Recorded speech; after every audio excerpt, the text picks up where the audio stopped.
Hi aspirants, welcome back to our channel banking tutor Telugu. So ఇది third part. ఈ సిరీస్లో మనం వాట్ టు డూ అనే సిరీస్ చేస్తున్నాం related to RRB examination. So part 1లో beginners గురించి మాట్లాడడం, పార్ట్ 2లో already half way through your preparation ఉన్న క్యాండిడేట్స్ గురించి మాట్లాడడం. ఈ వీడియోలో స్పెసిఫిక్గా రిపీటర్స్ గురించి చేస్తున్నాను. సో రిపీటర్స్ అంటే ఆల్రెడీ ఒక అటెంప్ట్ ఇచ్చిన వాళ్ళు అయి ఉండొచ్చు or more than 1 attempts, but unfortunately వాళ్ళకి క్లియర్ అవ్వకపోవచ్చు. సో వాళ్ళని రిపీటర్స్ కింద కన్సిడర్ చేస్తున్నాం. ఇక్కడ రిపీటర్స్ని నేను 2 సెగ్మెంట్స్గా బ్రేక్ డౌన్ చేస్తున్నాను. ఫస్ట్ పార్ట్ వచ్చి repeaters but who are not able to clear their prelims, and second వచ్చేసి repeaters who are able to clear prelims but mains మీరు క్లియర్ చేయలేకపోతున్నారు. సో ఫస్ట్ సెగ్మెంట్ గురించి మాట్లాడితే, ఎవరైతే ప్రీఏ క్లియర్ చేయలేకపోతున్నారో డెఫినెట్లీ మీరు బిలీవ్ చేయాల్సింది, మీరు అగ్రీ చేయాల్సింది ఏంటంటే there is something wrong in your preparation or strategy are what ever the whole process మనం మాట్లాడతామో దాంట్లో ఎక్కడో ప్రాబ్లం ఉంది. అది మీరు ఫస్ట్ అగ్రీ చేయండి. అది అగ్రీ చేస్తే మీరు నెక్స్ట్ స్టెప్ ఏం చేయాలో అనేది ఆలోచించడానికి స్కోప్ ఉంటుంది. సో మరి అది ఎలా చేయాలి, what is the way you can understand అంటే, సో సింపుల్గా మాట్లాడదాం. మీరు ఫస్ట్ ప్లేస్లో సెక్షనల్ మార్క్స్ రాయండి. ఆర్ఆర్బి గురించి మాట్లాడితే మ్యాథ్స్ అండ్ రీజనింగ్ మాత్రమే ఉంటాయి ప్రిలిమ్స్ లెవెల్లో, కాబట్టి మ్యాథ్స్ ఒక సెక్షనల్ టెస్ట్ రాయండి, రీజనింగ్ ఒక సెక్షనల్ టెస్ట్ రాయండి. 2 సెక్షనల్ టెస్ట్ని అనలైజ్ చేసుకోండి.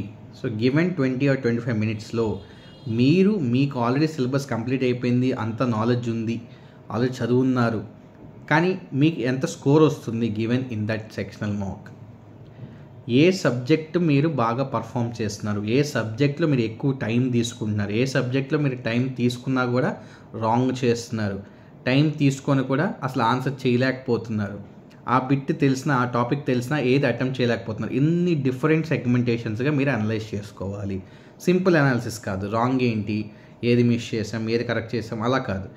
మీరు ఒక నెంబర్ ఆఫ్ వేరియేషన్స్లో అనలైజ్ చేసుకోవాలి మీ యొక్క పర్ఫార్మెన్స్ని. సింపుల్గా బ్రేక్ డౌన్ చేద్దాం. ఫస్ట్ కరెక్ట్ అయినవన్నీ చెక్ చేసుకోండి. కరెక్ట్ అయినవన్నీ కూడా మీరు ఫాస్ట్గా చేస్తున్నట్లయితే చెక్ చేసుకోండి. టైం ఎక్కడైనా ఎక్కువ కన్జ్యూమ్ చేస్తున్నారంటే ఆ టాపిక్ని ప్రాక్టీస్ చేయండి, సో దట్ మీరు స్పీడ్గా చేయాలి దాన్ని. సెకండ్, ఏవి ఇన్కరెక్ట్ చేశారో చూడండి. ఇన్కరెక్ట్ చేసిన వాటికి ఎంత టైం స్పెండ్ చేస్తున్నారో చూడండి. అది టైం స్పెండ్ చేస్తున్నారు అయినా కానీ క్రాక్ అవ్వట్లేదంటే అది ఖచ్చితంగా మీరు చదవాలి. కొన్ని టైం విత్ ఇన్ టైంలో చేసినా కానీ ఎక్కడో సిల్లీ మిస్టేక్ చేస్తుంటారు, క్యాలిక్యులేషన్ ఆ ఫార్ములానో ఏదో ఒకటి. ఆ టాపిక్ని మళ్ళీ ఒకసారి బ్రీఫ్గా రివైజ్ చేయండి. థర్డ్, అసలు కొన్ని మీరు అటెంప్ట్ చేయలేకపోతున్నారు, అది ఎందుకు? Because you have wasted time in certain questions, ఎక్కువ టైం ఇచ్చేస్తున్నారు కొన్నిటికి, అదొక రీజన్ అయి ఉండొచ్చు. లేదా ఆ టాపిక్కే మీకు అసలు అంత స్ట్రాంగ్గా లేకపోవడం వల్ల మీరు చేయలేకపోవచ్చు. అవి మళ్ళీ ప్రాక్టీస్ చేయడం. Same pattern for both subjects, reasoning and quants. ఇది చేయకపోతే మీకు అర్థం కాదు మీరు ఎక్కడ డ్రాబ్యాక్లో ఉన్నారు. అది మీరు ఎప్పుడు ఇంప్రూవ్ చేసుకుంటారంటే మీరు ఈ డ్రాబ్యాక్ ఏరియాస్ ఐడెంటిఫై చేసినప్పుడే ఇంప్రూవ్ చేసుకుంటారు. ఈ ప్రాసెస్ని రిగరస్గా రిలెంట్లెస్లీ ఒక 1-2 వీక్స్ చేయండి. డెఫినెట్లీ మీకు స్కోరింగ్ అనేది పెరుగుతుంది. You will start identifying that up scale in your marks. అప్పుడు మీకు కాన్ఫిడెన్స్ వస్తుంది. Then you can think about mains and cracking the job. ఇది segment 1. Segment 2, repeaters prelims clear అయిపోతుంది, మెయిన్స్ అవ్వట్లేదు. వీళ్ళు ఏం చేయాలి? మీరు ఒక కపుల్ ఆఫ్ ప్రిలిమ్స్ మార్క్స్ రాయండి, లైక్ ఒక 3 or 4 అలా రాయండి, where you should be able to score minimum 60 or above. ఖచ్చితంగా మీరు 60 మార్క్ రీచ్ అవ్వాలి. ఎందుకంటే మీరు ఆల్రెడీ ప్రిలిమ్స్ క్లియర్ చేస్తున్నారు, మీకు మంచి గ్రిప్ ఉంది సబ్జెక్ట్ మీద. ఇలా చేయడం వల్ల మీకు ఒక ఐడియా వస్తుంది, okay this time also I can clear prelims. ఇప్పుడు మీరు ఏం చేయాలి అంటే, మీకు కుదిరితే వీక్కి ఒక్క మెయిన్స్ లెవెల్ మాక్ రాయండి. మీరు అనొచ్చు నేను ఇంకా మెయిన్స్కి ప్రిపేర్డ్గా లేను, జిఎస్ చదవలేదు, అవన్నీ పక్కన పెట్టింది. ముందు అయితే మీరు మాక్ రాయడం అలవాటు చేసుకోండి. రీజన్ ఏంటి అంటే, ఆ టైం మనం ఏదైతే ఎగ్జామ్ ఉంటుందో ఆ టైంలో మనం కూర్చొని ప్రాపర్ ఒక ప్లేస్లో చేయడం అనేది చాలా డిఫికల్ట్. 2 hours కూర్చోవాలి, 2.5 hours కూర్చోవాలంటే అంత ఈజీ కాదు. సో ముందు మీరు అది ప్రాక్టీస్లో పెట్టుకుంటే మీకు ఈజీ అవుతుంది. నెక్స్ట్ పాయింట్ ఏంటంటే, మీకు ఒకవేళ కొన్ని మాక్ కంపెనీస్ అప్పుడే అన్లాక్ చెయ్యవు ఈ mains level, only prelims level వరకే ఉంచుతారు. ఆఫ్టర్ ప్రిలిమ్సే మెయిన్స్కి వదులుతారనమాట మార్క్స్. అలాంటి కేసెస్లో ఏదన్నా మీకు ప్రాబ్లం ఉంటే PYQs రిఫర్ చేసుకోండి. ప్రీవియస్ ఇయర్ క్వశ్చన్ పేపర్ మాక్ తీసుకోండి.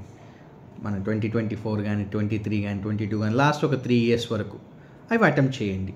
దానివల్ల మీకేం వస్తుందంటే మీకు ఒక ఐడియా వస్తుంది. ఓకే, ఇప్పటికిప్పటికి మెయిన్స్ పెడితే నాకు ఎన్ని మార్క్స్ వస్తున్నాయి, లాస్ట్ ఇయర్ కట్ ఆఫ్ ఏంటి. సే ఫర్ ఎగ్జాంపుల్ ఇప్పుడు మీరు వితౌట్ ఎనీ అప్లికేషన్ డైరెక్ట్గా వెళ్ళి రాశారు మెయిన్స్ ఈరోజు మాక్ అనుకుంటే మీకు సే 45 to 50 మార్క్స్ వచ్చాయి అనుకుందాం. లాస్ట్ ఇయర్ కట్ ఆఫ్ ఎంత, ఎగ్జాంపుల్ 70 అనుకుందాం. మీకు 45 or 50 రేంజ్లో వస్తే మీరు ఇంకా ఎన్ని మార్క్స్ ఇంప్రూవ్ చేసుకోవాలి అంటే దగ్గర 20 to 25 మార్క్స్. ఇది ఎక్కడ ఇంప్రూవ్ చేసుకోవచ్చు, దానికి స్ట్రాటజైజ్ చేసుకోండి. సో కట్ ఆఫ్ క్లియర్ చేస్తే సరిపోతుందంటే సరిపోదు. కట్ ఆఫ్ క్లియర్ చేసే దాంతో పాటుగా ఇంకో 20 మార్క్స్ ఎక్కువ తెచ్చుకుంటేనే మనకు జాబ్ వస్తుంది. కట్ ఆఫ్ క్లియర్ చేస్తే రాదు, అది అందరికీ తెలిసిన విషయమే. సో ఇప్పుడు మళ్ళీ కట్ ఆఫ్ మీద ఇంకో 20 మార్క్స్ అంటే ఆల్ టుగెదర్ 40 మార్క్స్ పెంచుకోవాలి. ఎలా పెంచుకోవాలి, ఏ టాపిక్ నేను ప్రాక్టీస్ చేసుకోవాలి. సో మీరేం చేస్తారంటే ప్రిలిమ్స్ మాక్ రాస్తూ మెయిన్స్లో టాపిక్స్ని ప్రాక్టీస్లో పెట్టుకుంటే will definitely crack your exam this time. Okay friends, so ఈ వీడియోలో ఇంతవరకే.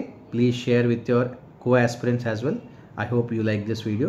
We'll meet in another video as well. Until then, thank you for watching my channel.